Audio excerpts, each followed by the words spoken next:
여러분, 영어 속담 중에 이런 흥미로운 말이 있습니다. The apple does not fall far from the tree. 직역하면 사과는 나무로부터 먼 곳에 떨어지지 않는다는 뜻인데요. 이게 무슨 의미일까요? 풀이하자면 여기서 나무는 부모를, 그리고 사과는 자녀를 의미합니다. 그러니까 사과가 떨어질 때 나무로부터 멀리 떨어지지 않는다는 것은 이 태어난 자녀의 모습이나 행동이 부모로부터 멀리 벗어나지 않는다는 것을 의미합니다. 한마디로 자녀는 부모를 닮는다는 것입니다. 한국 고사성어 중에서도 부전자전이라는 표현이 있죠. 직역하면 대대로 아버지가 아들에게 전한다는 뜻인데, 보통 아버지의 성품이나 행동, 습관 등을 아들이 그대로 전해받는 것을 의미합니다. 여러분, 우리 모두는요, 부모의 영향을 받으며 자라갑니다. 좋은 것도 전수받지만 솔직하게 안 좋은 모습도 전해받습니다. 시청각 교육을 받으며 자랐기 때문입니다.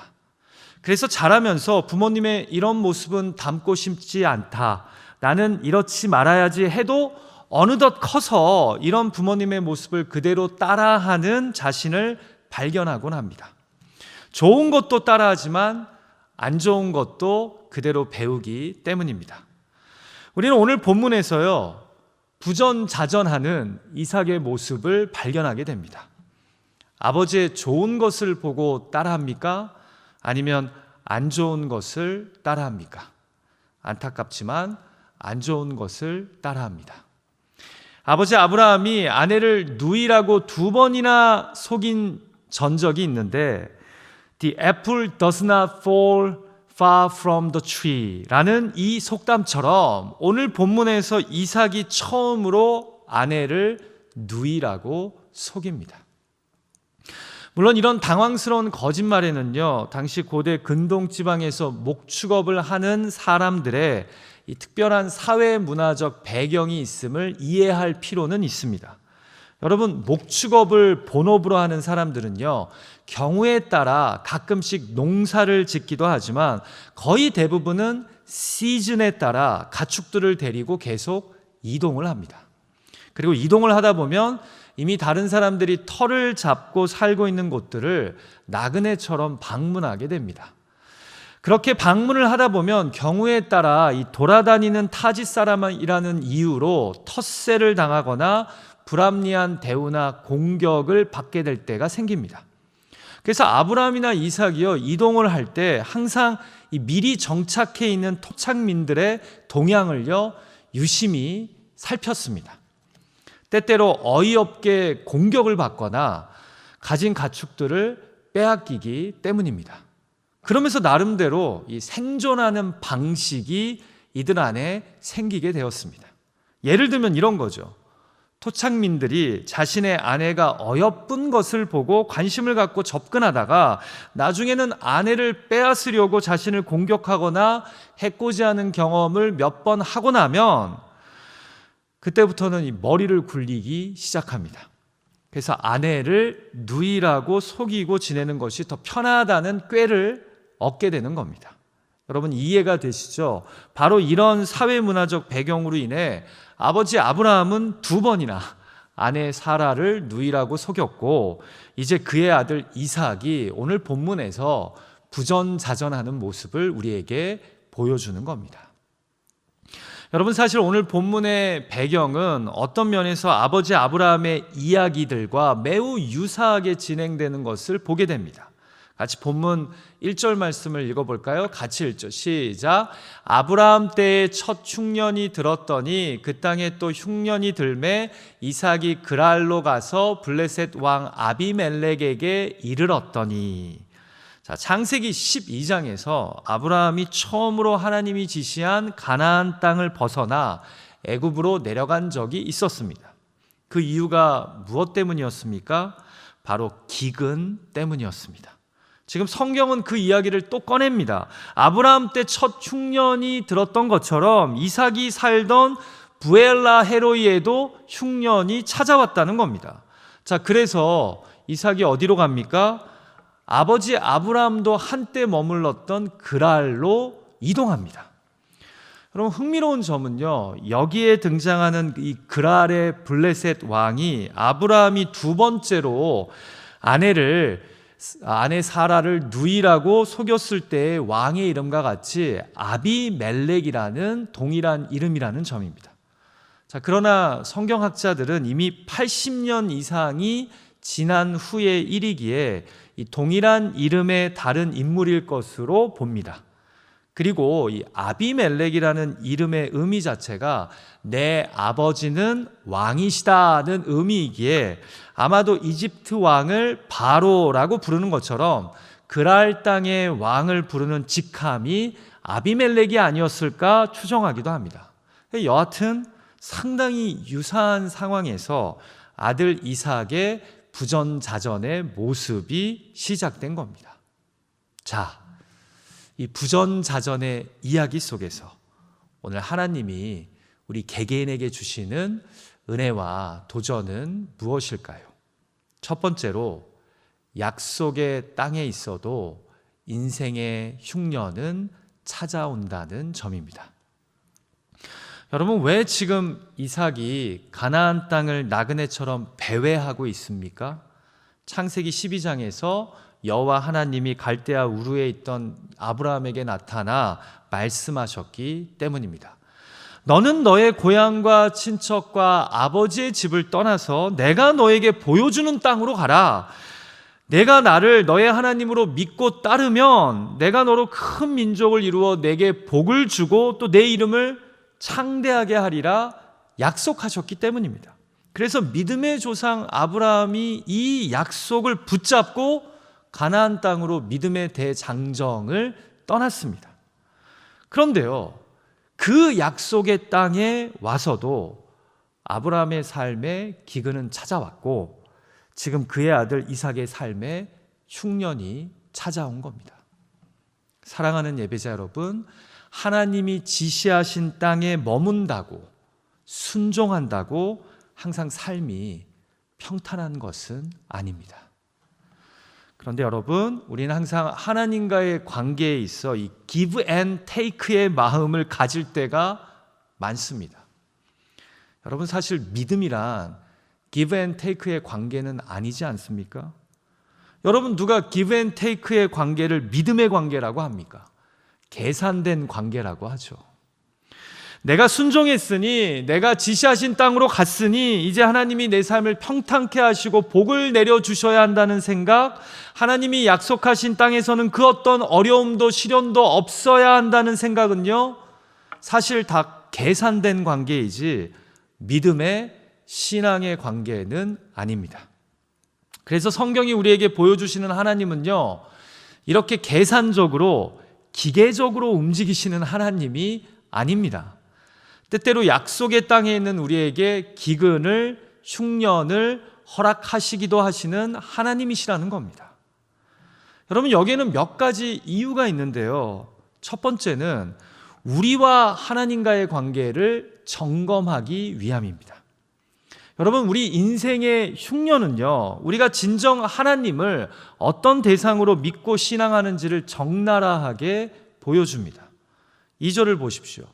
흉년이 들어서 이삭이 가나안 땅의 변경이라고 할 수 있는 국경에 있는 그랄 땅에 이르자 하나님이 나타나셔서 뭐라고 말씀합니까? 여호와께서 이삭에게 나타나 이르시되 애굽으로 내려가지 말고 내가 내게 지시하는 땅에 거주하라. 왜 이렇게 말씀하실까요? 아버지 아브라함은 기근으로 인해 자기 힘으로 살 길을 찾아 애굽으로 나아갔기 때문입니다.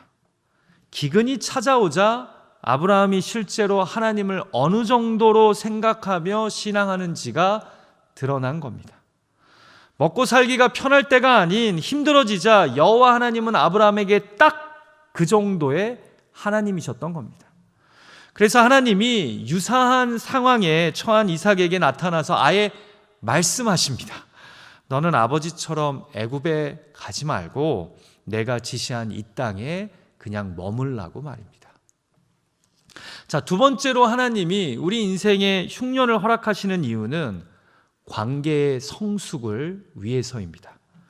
여러분, 안타까운 현실이지만 인생의 흉년을 경험하면 우리의 피상적이고 형식적이었던 신앙이요, 실제적이고 간절한 신앙으로 변모합니다. 삶이 평탄하고 순조로울 때는 하나님과의 관계가 서서히 형식적으로 바뀝니다. 그래서 하나님을 입술로는 이야기하는데 삶 속에서는 하나님이 사라집니다. 주일에는 정장을 입고 성경책을 옆에 끼고 예배에 참석해서 하나님의 말씀을 듣는데 평일에는 하나님의 말씀이 삶 속에서 전무합니다. 그런데 흉년이 생기자 이삭이 이 하나님과의 관계를 진지한 관계, 절실한 관계로 보기 시작합니다. 보십시오. 2절에서 여호와 하나님이 나타나 애굽에 가지 말고 이 약속의 땅에 머물라고 명하십니다. 바로 흉년으로 야기된 이 질문 앞에서 이삭은 자신과 하나님과의 관계가 앞으로 나아가는 성숙한 관계인지 아니면 뒤로 물러나는 미숙한 관계인지 선택의 기로 앞에 서게 됩니다. 그리고는 결국 6절에서 어떤 결정을 내립니까? 믿음이 자라가는, 관계가 깊어지는 성숙의 결단을 내립니다. 같이 본문 6절 말씀을 읽을까요? 시작. 이삭이 그랄에 거주하였더니. 여러분, 흉년의 때에 비옥한 땅과 물이 풍부한 애굽으로 내려가지 않고 하나님의 말씀에 순종하는 신뢰의 결정을 그가 결국 내립니다. 사랑하는 예배자 여러분, 약속의 땅에서도 흉년은 찾아옵니다. 마치 우리가 전혀 예상하지 못한 팬데믹이 우리 삶 앞에 찾아왔듯이 말입니다. 순종하는 삶이 늘 평탄한 것도 아닙니다. 그럴 때 멀리 있는 애굽이 궁핍한 삶의 대안처럼 보이고 하나님이 예비하신 축복의 땅인 것처럼 보이기도 합니다. 그러나 물질적인 풍요를 얻기 위해 소돔을 선택한 롯의 결말을 우리는 기억해야 합니다. 당장 어려움이 있더라도 인내하며 순종한다면 위기는 곧 하나님과 나의 관계를 점검하고 또 성숙시키는 거룩한 복이 될 줄 믿습니다. 자, 두 번째로 오늘 본문의 말씀을 통해 성경이 우리에게 주시는 은혜와 도전은 무엇입니까? 흉년을 통해 오히려 하나님과 맺은 언약을 새롭게 하십시오. 자, 흉년이 찾아오자 하나님이 이삭에게 나타나셔서 애굽으로 내려가지 말고 내가 내게 지시한 땅에 거주하라고, 그냥 머물라고 말씀하십니다. 자, 누구의 전철을 밟지 말라고요? 아버지 아브라함이 첫 번째 흉년이 찾아왔을 때 보였던 불신과 불순종의 발걸음을 너는 따라가지 말라는 겁니다. 흉년이 찾아오자 가는 곳곳마다 제단을 쌓던 아브라함이 언약의 하나님을 저버리고 자기 힘으로 살아갈 생각을 하며 애굽으로 내려가지 않았습니까? 그러니까 너는 흉년이 찾아왔다고 살 궁리를 하며 애굽으로 내려가지 말고 내가 지시하는 땅에 그냥 머물러 있으라는 겁니다. 자, 그러면서 아버지 아브라함에게 주셨던 창세기 12장의 언약과 축복을 상기시키십니다. 같이 본문 3절과 4절 말씀을 읽을까요? 같이 읽죠. 시작. 이 땅에 거류하면 내가 너와 함께 있어 내게 복을 주고 내가 이 모든 땅을 너와 내 자손에게 주리라. 내가 내 아버지 아브라함에게 맹세한 것을 이루어 내 자손을 하늘의 별과 같이 번성하게 하며 이 모든 땅을 내 자손에게 주리니 내 자손으로 말미암아 천하 만민이 복을 받으리라. 아멘. 여러분, 이 말씀은요, 창세기 12장에서 아브라함에게 하신 언약의 축복을 그대로 이삭에게 다시 말씀하시는 겁니다. 한마디로 내가 너의 아버지 아브라함과 맺은 언약, 그 약속을 기억하고 그냥 이 약속의 땅에 계속 머물러 있으라는 겁니다. 여러분, 저는 본문을 묵상하면서 이런 생각을 하게 됩니다. 바로 우리네 삶에서도 언약의 상기, 언약의 갱신이 필요하다는 점입니다. 다르게 이야기하자면 구원의 상기, 구원의 갱신이 필요합니다. 여러분, 우리가 예수 그리스도의 십자가 대속의 은혜를 믿고 크리스천의 삶을 살다가도 어느새 그 구원의 감격과 기쁨이 잊혀질 때가 있습니다. 그런데요, 이럴 때 하나님이 우리네 삶에 흉년을 허락하십니다. 여러분, 흉년은요, 분명 우리를 곤란하게 하고 힘들게 만드는 상황입니다. 그런데 동전의 양면과 같이 흉년은 우리에게 축복이 되기도 합니다. 무슨 말입니까? 흉년이 찾아올 때 우리는 구원의 은혜를 다시 붙잡게 된다는 것입니다. 우리 인생에 기근이 찾아올 때 내가 예수 그리스도를 만났을 때를 회상하면서 그럼에도 내가 지금 소유한 것, 누리고 있는 이 구원의 은혜와 사랑에 더 감격하게 됩니다. 그래서 흉년은 분명 배고픔과 목마름이지만 우리에게는 구원의 은혜를 상기시키고 갱신시켜주는 신앙의 윤활유와 같은 역할을 하게 됩니다. 지금 하나님이 흉년을 통해 이삭에게 아버지 아브라함과 맺었던 언약을 상기시키는 것처럼 말입니다. 사랑하는 예배자 여러분, 우리 인생에 뜻하지 않는 흉년이 찾아올 때 예수 그리스도를 통해 하나님과 맺은 언약의 은혜를 돌아보십시오. 여러분, 우리가 비록 이 땅을 살아가면서 지금 어렵고 힘든 시간을 겪고 있지만 이 모든 어려움을 상쇄시키고도 남음이 있는 예수 그리스도의 십자가 복음을 통해 내가 구원받은 하나님의 자녀라는 것, 언약의 백성이라는 것, 이 땅에서의 삶이 다 끝나고 나면 저 하늘 고향에서 주님을 찬양하며 하나님의 백성으로 살 영원한 영광의 삶을 소망하며 오늘을 헤쳐갈 수 있는 저와 여러분이 되시기를 주님의 이름으로 축원합니다. 그리고 다시 한번 구원의 은혜와 사랑에 감격하고 감사할 수 있는 저와 여러분이 되시기를 간절히 소망합니다. 여기서 우리가 한 가지 더 생각했으면 하는 것은요, 과연 우리 크리스천들에게 복이란 어떤 의미를 가지고 있냐라는 점입니다.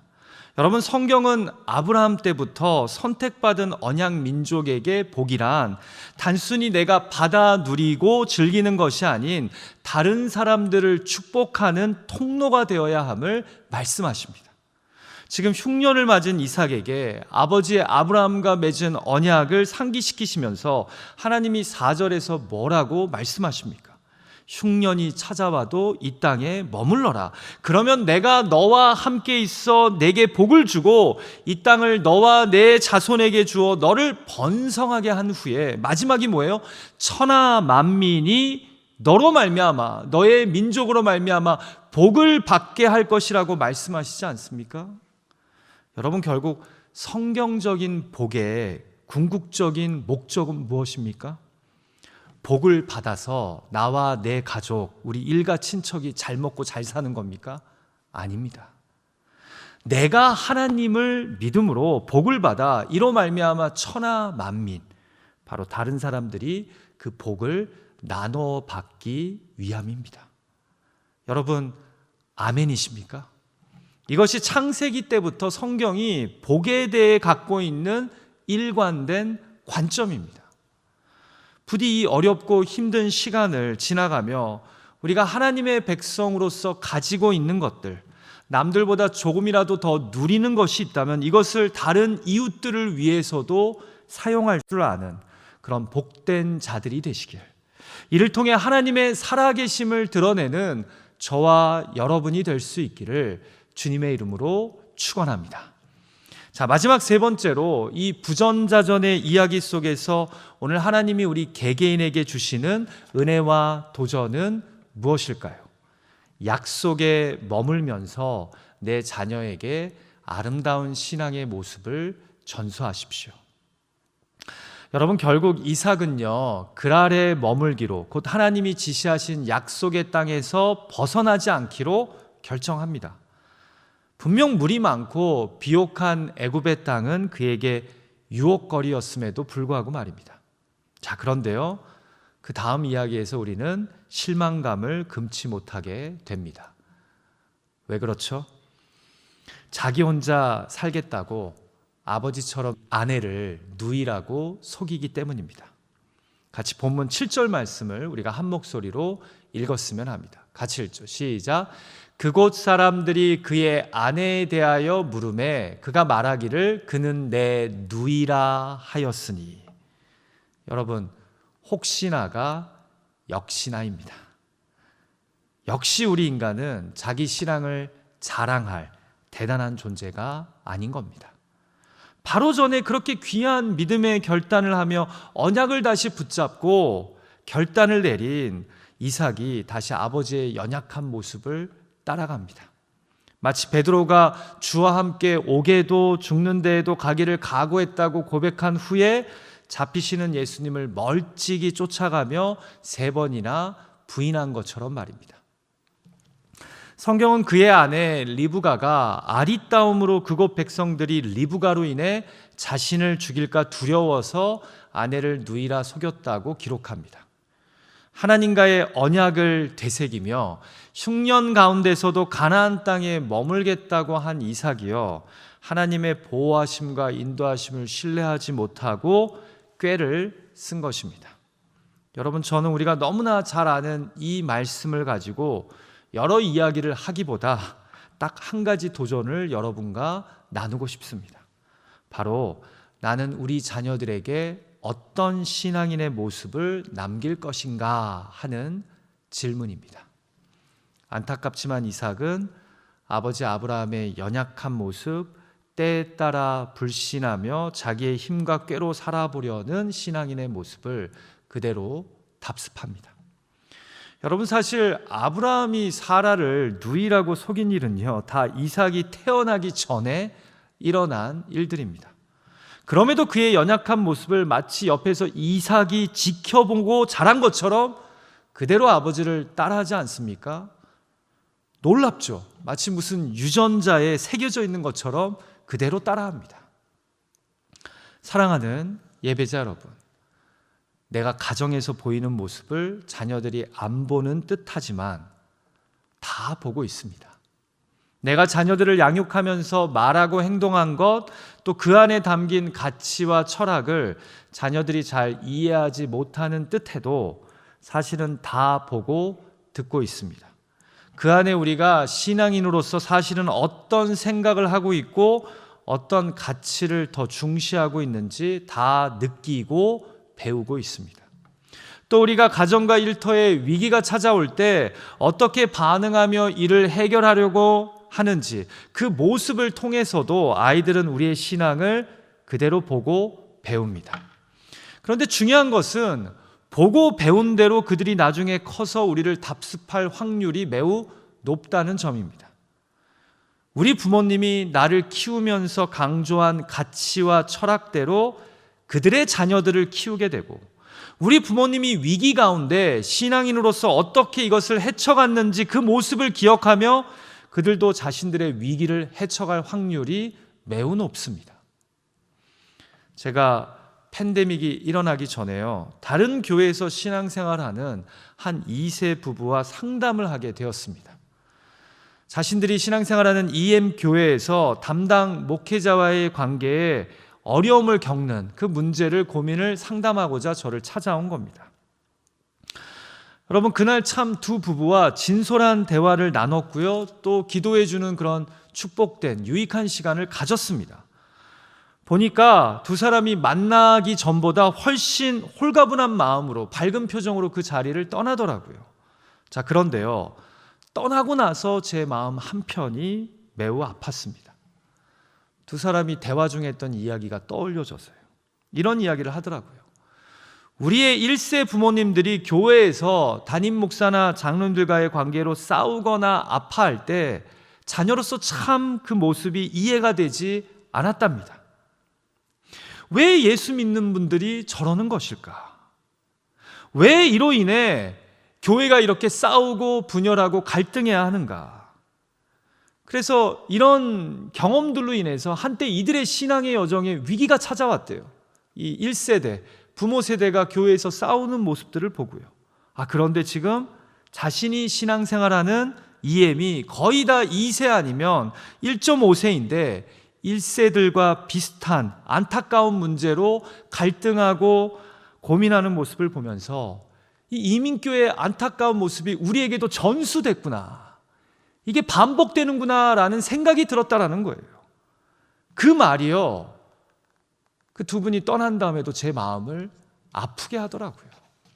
사랑하는 예배자 여러분, 부디 우리의 자녀들에게 위기 가운데 참 그리스도인은 어떤 가치와 철학으로 사는 자들인지를 잘 전수할 수 있는 저와 여러분이 되실 수 있기를 간절히 소망합니다. 부디 가정에서 우리의 자녀들을 양육하며 말씀과 기도를 중요한 양육의 도구로 삼을 수 있는 저와 여러분이 되기를 소망합니다. 우리 자녀들에게 무엇을 신앙의 유산으로 남기시렵니까? 우리가 먼저 저 천국에 갈 때 자녀들의 마음속에 그래도 우리 아버지와 어머니는 하나님을 진실하게 신앙하려고 고민했으며 예수 그리스도의 복음을 참으로 믿고 사랑했던 분들이라고, 그래서 나도 그 발자취를 따라가야 한다고 고백할 수 있기를 간절히 소망해 봅니다. 우리 이 시간 주신 말씀을 갖고 한번 기도했으면 합니다. 우리 같이 기도하죠.